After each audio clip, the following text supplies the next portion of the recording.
The shocking truth about your blood pressure. How to take control without pills. What if I told you that the key to a longer, healthier life might be within your grasp, starting this very moment, without even needing to reach for a single pill? It sounds almost too good to be true, doesn't it? But as a doctor who spent years poring over medical research and working directly with patients, I can tell you this isn't some fleeting health fad.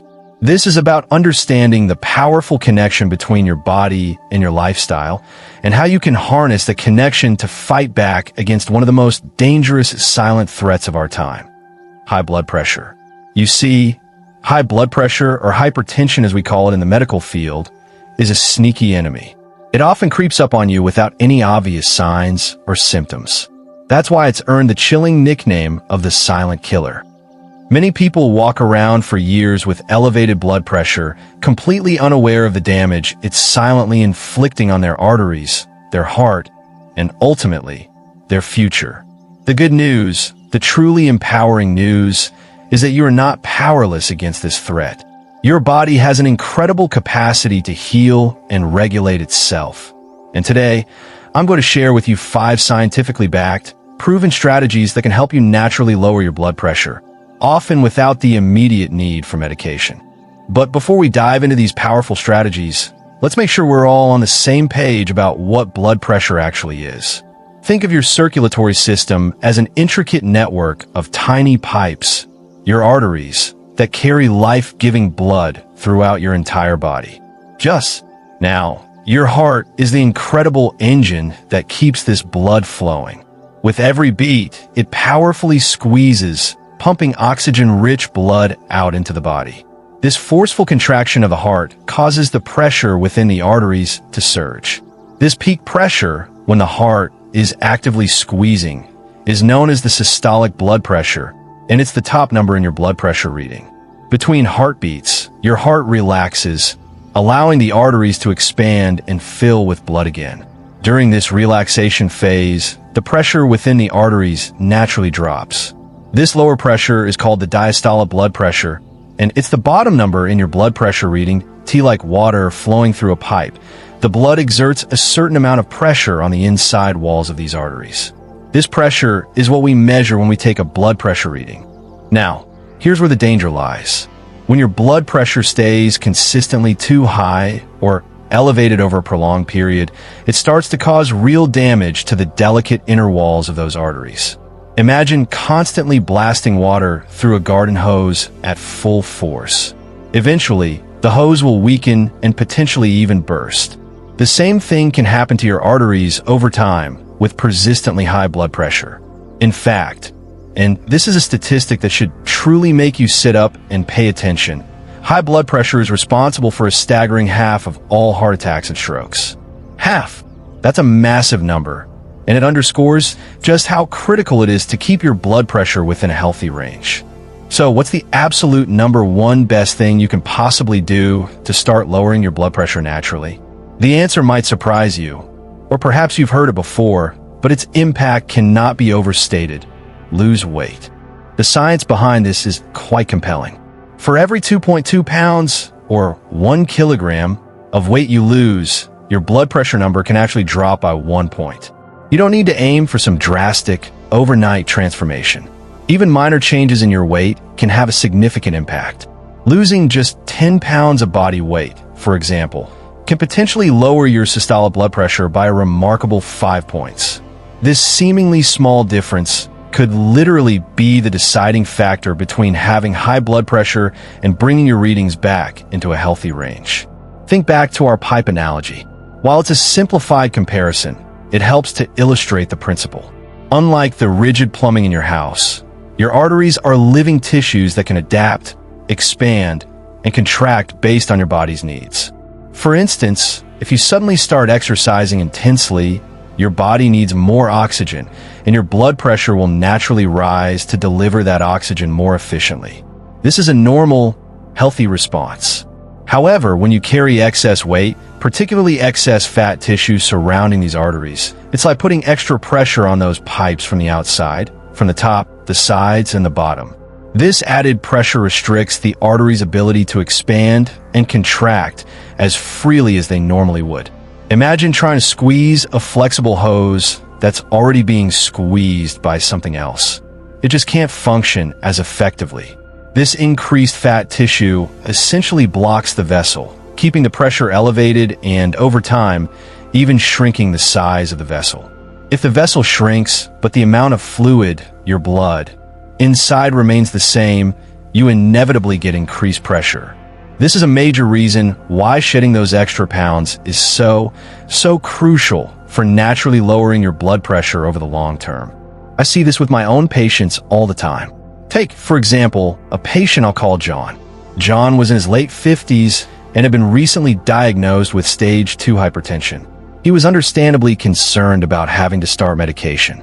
We talked extensively about lifestyle changes, and John was particularly motivated to lose some weight. He started making small, sustainable changes to his diet and began walking regularly. Over the next 6 months, John lost about 18 pounds.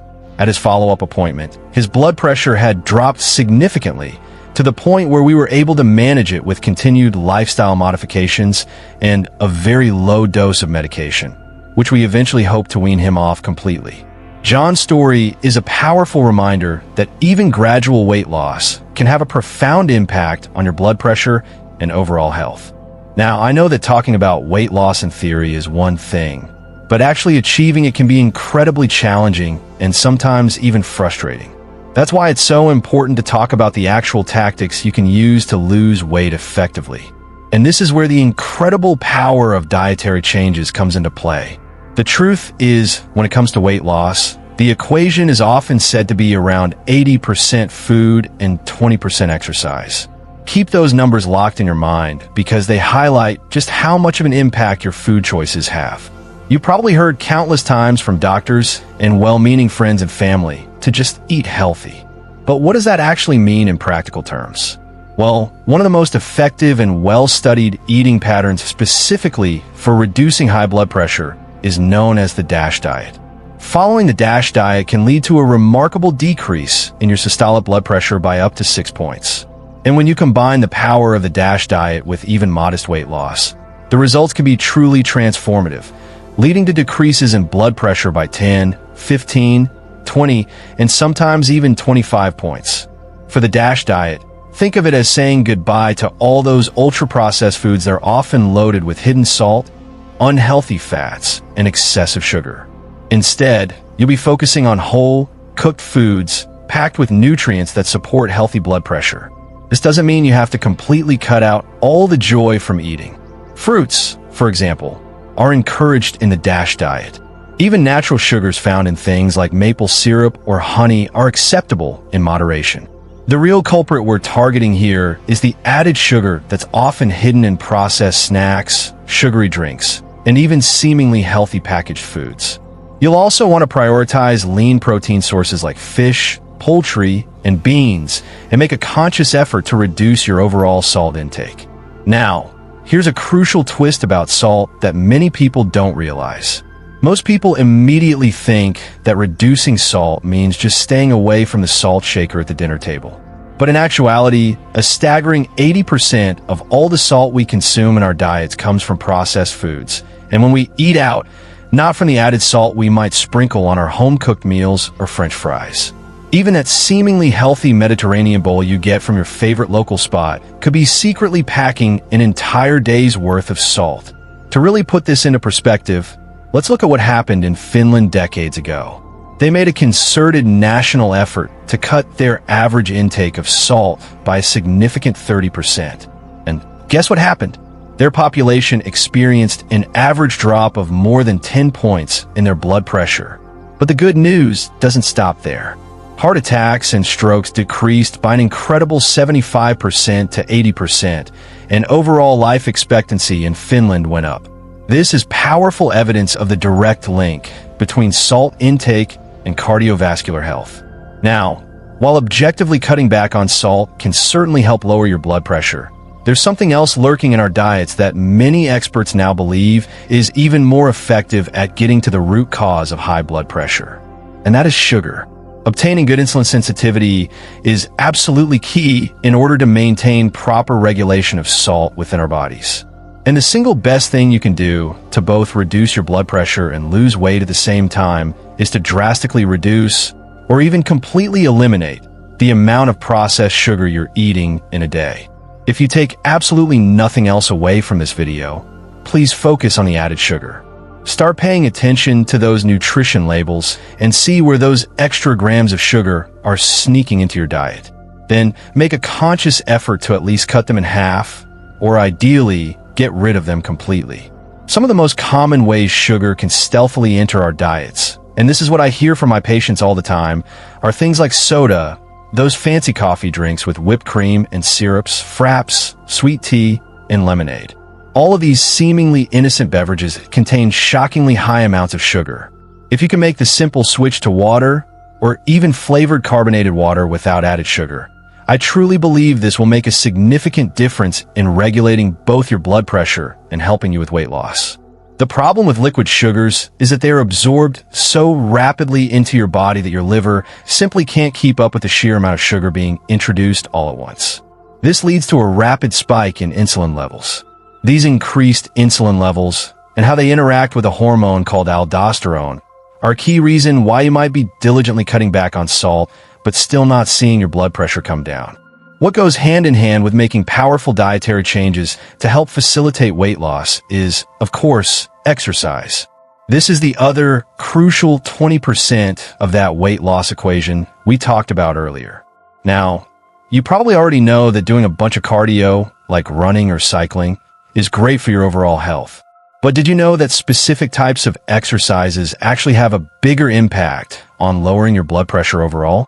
Well, guess what type of exercise was recently found to lower blood pressure the most, based on a groundbreaking 2023 study published in the prestigious British Journal of Sports Medicine, which looked at over 270 different trials. The answer might surprise you: isometric exercises.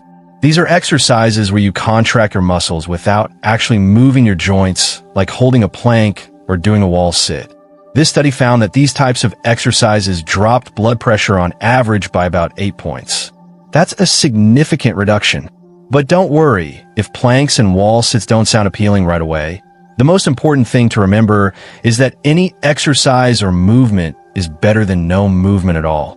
Whether it's going for a walk, playing pickleball, doing some yoga, or simply dancing around your living room, it doesn't really matter what you choose as long as you're moving your body. The good news is that the American Heart Association recommends aiming for movement at a pace or speed equivalent to a brisk walk for about 30 minutes a day, 5 days a week. Tactically, this can be easily implemented at night after dinner. Make it a part of your after-dinner routine, where you enjoy your meal with yourself, your family, or even your dog, and then head out for a brisk 30-minute walk. This not only helps with weight loss and lowering blood pressure, but can also aid in digestion. Now, the last 2 tips I'm going to share with you pair extremely well with the first 3. The first one we're going to talk about is chronic stress. Now, chronic stress alone doesn't always directly raise blood pressure, although it often can cause temporary spikes. Rather, it's often the way we cope with that stress that really leads to a sustained rise in our blood pressure. Think about it. When you're feeling overwhelmed and stressed, what do you tend to do? Do you find yourself turning to emotional eating, drinking more alcohol, or perhaps even smoking? These habits have a significant negative impact on your blood pressure over time. If you have a lot of stress in your life, it's absolutely crucial to find healthy outlets for that stress. Try incorporating activities like journaling, hitting the gym, going for a swim, or simply decompressing with supportive friends. Anything you can do to avoid those unhealthy coping mechanisms like excessive drinking, smoking, or binge eating will have a positive impact on both your mental health and your blood pressure overall. And here's a surprising and heartwarming tip for you. Another thing you can do to really de-stress yourself and potentially lower your blood pressure in the process is cuddling with a cute little dog. And I'm not kidding, guys. This is actually backed by some interesting research. In one small study, owning a dog and regularly cuddling with that dog was shown to raise blood pressure less than one of the common blood pressure medications. So, maybe now is the perfect time to finally rescue that furry friend you've been thinking about. I can personally attest to this because I do own a dog. Her name is Luna. She's a Bajan, and she is absolutely the cutest and most cuddly companion. I truly believe that having her in my life helps keep my stress levels down and, in turn, contributes to keeping my blood pressure in a healthy range. Now that you have some solid blueprints in your hands about how to lower your blood pressure naturally, what is the target you should be shooting for? One of the most famous and influential blood pressure trials, the SPRINT trial, conducted about a decade ago, provided some really important insights. This trial showed that keeping your blood pressure around 120/80 and even aiming for slightly lower, like 115/75, is significantly more beneficial for long-term health outcomes and actually decreases mortality compared to having your blood pressure hover around the previously more commonly accepted target of 140/90. So, if you're looking for that sweet spot, while 120/80 is the number we often hear, aiming a little lower, around 115/75, might be even better for many individuals. Now, I know this was a lot of information, and it can feel a bit overwhelming to take it all in at once. But honestly, guys, if you just pick one of these points and start by incorporating one healthy habit into your daily routine, it really can go a long way. And honestly, even if you start doing everything right, you might not immediately get your blood pressure to where it needs to be, or perhaps your starting point is so high that blood pressure medication is the right option for you at the beginning. And honestly, that is perfectly okay. Sometimes medication is a necessary tool, and it doesn't mean you've failed in any way. You can still work on these natural strategies alongside medication, and you may even find that over time, under the guidance of your doctor, you might be able to reduce your medication dosage. If you found this video helpful, please share it with someone you care about. Let's raise awareness about the importance of getting our blood pressure under control so that we can all live longer and healthier lives together. Remember, your health is truly your superpower. My name is Dr. Your name, and I'll catch you all in the next one.